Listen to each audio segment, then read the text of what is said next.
Welcome to NSTV news. నేను సౌజన్య. ముందుగా ముఖ్యాంశాలు. తిరువురు మండలం టేకులపల్లి చిట్యాల ఆంజనేయపురం గ్రామంలో బహుజన సమాజ్ పార్టీ రాష్ట్ర అధికార ప్రతినిధి మరియు తిరువురు నియోజకవర్గ ఎమ్మెల్యే అభ్యర్థి అయిన లెక్కపోగు వందన కుమార్ ఆధ్వర్యంలో బహుజన సమాజ్ పార్టీ ప్రచార కార్యక్రమం జరిగింది. ఈ కార్యక్రమంలో భావితరాల భవిష్యత్తు బీఎస్పీ పార్టీతోనే సాధ్యమన్నారు.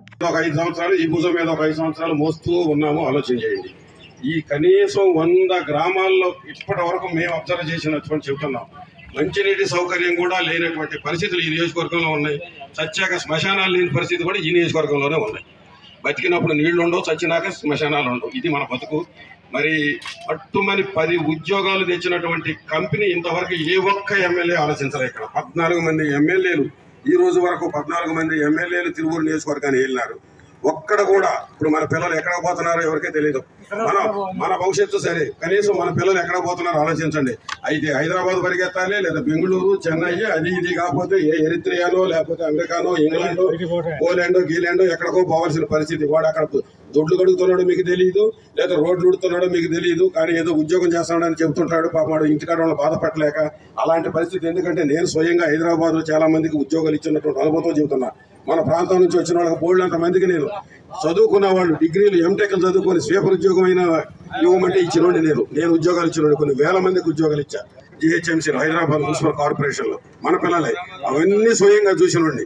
దయచేసి ఆలోచించండి. ఇక్కడ మనం కనుక ఈ ప్రాంతానికి కనీసం ఒక్క ఇండస్ట్రీ తెచ్చినా కానీ 1000 మంది ఉద్యోగస్తులకి ఇక్కడ ఏర్పాటు చేయొచ్చు. నా ధ్యేయం కూడా అది. ఇక్కడ నా ప్రధానమైనటువంటి ఆశయం కూడా ఇక్కడ ఎట్టి పరిస్థితుల్లో ఉద్యోగాలు వచ్చేందుకు అవసరం కల్పించాలనే ఒక ఆలోచన ఉంది. అలాగే పిల్లలకి శిక్షణా కార్యక్రమాలు ఇవ్వాలనే ఒక ఆలోచన ఉంది. ఇంకా మా పార్టీ గతంలో మాయావతి గారు 4 సార్లు ఉత్తరప్రదేశ్లో ముఖ్యమంత్రిగా పరిపాలించారు. అద్భుతమైనటువంటి పరిపాలన అందించినటువంటి చరిత్ర ఆమెకుంది.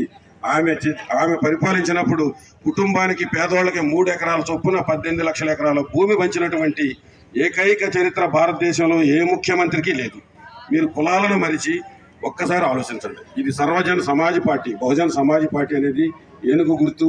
ఈ ఏనుగు గుర్తు మీదనే నేను పోటీ చేస్తున్నా. నేను ఇంత చదువుకొని ఇంత పెద్ద ఉద్యోగం చేసి ఈ పార్టీలోనే కావాలనే పని చేస్తున్నాను.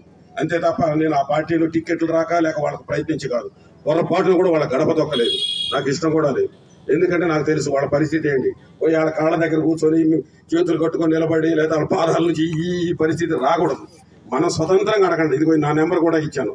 మీరు నన్ను గెలిపించండి, ఓట్లు వేయించండి. ఆ తర్వాత అడగండి. మీరేం చెప్తారో అది నేను చేస్తాను. మన ఒక ప్రణాళిక మీరేమిస్తే అది చేస్తాం. మా ప్రణాళికలు మాకున్నాయి. ఏం చేయాలనే ప్రణాళికలు నేను సిద్ధం చేసుకున్నాను. ఆలోచించండి మిత్రులారా. దయచేసి ఈసారి బహుజన సమాజ్ పార్టీని గెలిపించమని మీ అందరినీ వినయపూర్వకంగా మనస్ఫూర్తిగా కోరుకుంటున్నాను. Thank you. ఏనుగు గుర్తు పెట్టండి. ఏనుగు ఏనుగు ఏనుగు ఏనుగు ఏనుగు ప్లీజ్. Thank you.